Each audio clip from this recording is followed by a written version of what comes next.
Welcome to Sehtar. My name is Venkdesh, author and a therapist.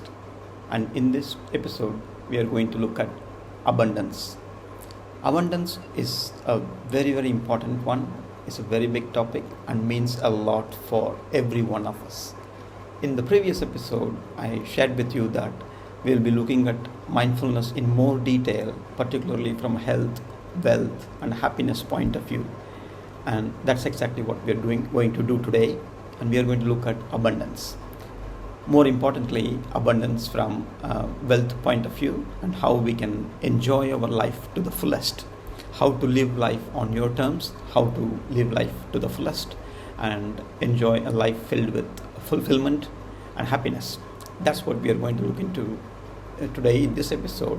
And more importantly, abundance from mindfulness perspective and how you can enjoy abundance in all possible ways, in all reasonable ways, by practicing mindfulness on a daily basis, in a way that means a lot for you, not just from a philosophical or a theoretical point of view, but more relevant from a practical point of view on how you can use it in your day-to-day life. There are different ways which will work for each one of you and each one of us as human beings. We have certain preferences and priorities.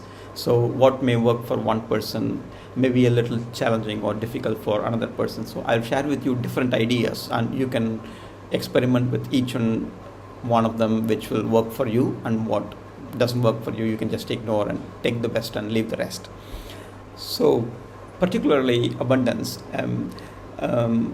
When practicing mindfulness, like I shared with you earlier, the most important thing is to focus on the present moment and not to be carried away into the past or not to drift into too much into the future, but focus on the present moment. So let's drill down a little bit here. When we say focus on the present moment, what that means is really, fully, truly focus on the present moment. As simple as that. It doesn't get any more simpler. So when we are truly focused on the present moment with an objective point of view, by staying calm, by staying neutral, and with no preference to any bias or any prejudice, and a true, real, clear, crystal clear focus on the present moment, that is when we drift into what's called as the observer mode. So you sort of observe everything like an observer instead of being involved and instead of taking any particular decision or action a step before that. So that's what we focus on in the present moment. By being an observer, you are having a sense of detachment.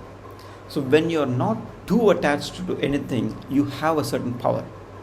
This power is like so huge that we just can't estimate it right now, but you can really understand the value of it only by practicing it. When you stay a little detached from anything, you become very powerful. And you can use that power in many interesting ways, one of which is to have a crystal clear point of view so that you can now take better decisions. You can also identify more choices, so better choices lead to better decisions. And when you are able to decide clearly in the right direction for doing the right thing and doing the right thing for the right reason, that is exactly when you can identify all possible ways in which you can attract more money, you can attract more wealth, because you can now identify and you can now attract different ways and means in which wealth can be accumulated. So when you identify the ways and means, the byproduct or the end product is the ultimate wealth in terms of either cash or money or assets that you can accumulate.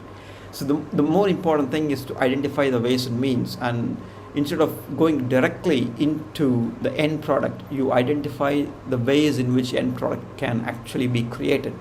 And then you work upon those ways and means, you iterate them, and then you prioritize and you figure out which ones work better for you and which ones doesn't. In figuring out those ways, there are things that will work easily for some people. Some people are more analytical, some people are more creative, some people are more iterative, So you can figure out which one works for you, and then you can use a pen and paper, you can use your notepad, you can use your laptops, smartphones, or any device with which you can jot down all the different ideas, because those ideas are the starting point. And the true time, the way in which those ideas can come to you is when you really stay calm, which is possible with mindfulness. It works both ways. It's like a constant, never-ending feedback loop. By staying calm, by staying grounded, by staying centered, you can enjoy the fruits of mindfulness, which are truly exponential.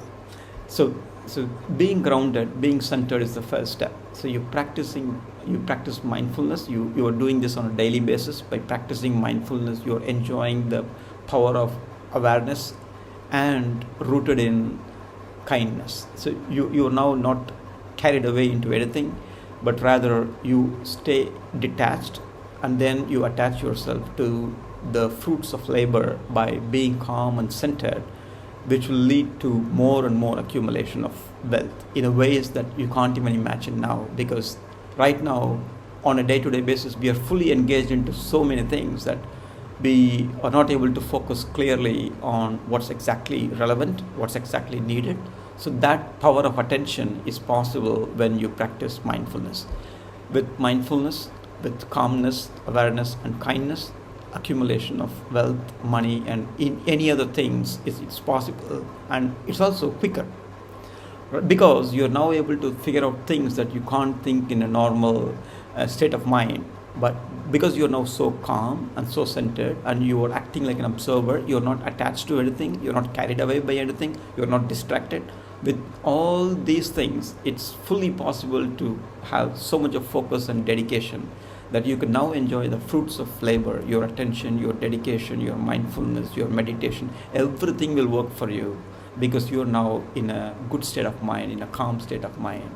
And more importantly, practicing gratitude, being happy and thankful for what you have, for what you can do. Gratitude, expressing gratitude and appreciation is the root of all abundance. So doing this on a daily basis, on a regular basis, by expressing gratitude, being heartfelt, thankful, that's the foundation.